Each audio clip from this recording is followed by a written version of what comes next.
Hello साथीहरू, स्वागत छ मेरो च्यानलमा। मेरो मिनी भ्लग हेरेर लाइक, कमेन्ट, सब्सक्राइब गरिदिनु होला। Let's start my mini vlog.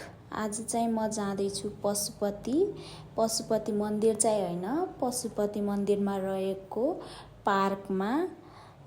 आज हामी चाहिँ 2 जना मात्र जाँदैछौँ, म र मेरो साथी।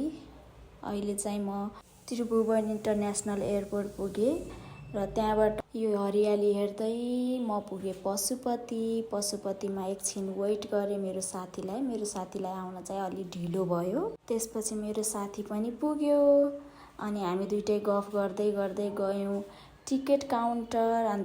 अनि साथीलाई मैले टिकट काट्न लगाएँ अनि मेरो साथीले टिकट काटेर ल्याएपछि हामी लाग्यौँ पार्कभित्र। अनि पार्कभित्र गए यस्तो राम्रो थियो, हरियाली नै हरियाली, यस्तो पिसफुल थियो नि, आनन्द लाग्ने ठाउँ थियो। हजुरहरू पनि काठमाडौँ एरियाभित्र हुनुहुन्छ भनेपछि यो पार्क जानु होला, एकदमै राम्रो छ। अनि 1-2वटा टिकटक बनायौँ, 1-2वटा फोटो खिच्यौँ। यस्तो हरियाली देख्दा त मन नै आनन्द हुन्छ कि। अनि साथीहरू हेर्नु न, यो रुखमा के चढिरहेछ, मैले यसको नाम नै थाहा पाएन। साथीहरू हजुरहरूलाई थाहा छ भने कमेन्ट गर्नु होला। Thank you.